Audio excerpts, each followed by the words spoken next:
Welcome to Man Does Tech, where I solve the problems you didn't even know you had. You start by making sure firmware is current and your network is stable. This avoids playback compatibility problems. Once done, connect your USB drive or map a DLNA/SMB share so the player can index files. You then navigate with the remote. Press Home, select Apps, and open Media Player. Inserting USB often auto-opens the app. Do this now to allow the app to scan media libraries and build thumbnails, which speeds browsing and prevents stutters during playback. Once you see your files, browse by category, videos, music, photos, or use search to jump to content quickly.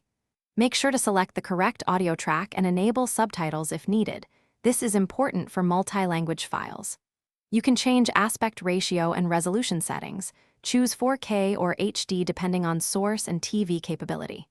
Use remote shortcuts for seek, chapter skip, and resume so you don't lose place. These controls give smoother playback and keep audio-video synced. To finish, always safely eject USB to avoid file corruption and let the app complete any write operations. If a file won't play, a codec mismatch is often the cause. Transcode to H. 264 video and AAC audio or stream via a DLNA server that handles on-the-fly transcoding. If problems persist, restart the TV, clear media player cache, and rescan the library. Make sure network speed exceeds 5 megabits per second for smooth streaming. These steps fix most common playback issues. Thanks for watching.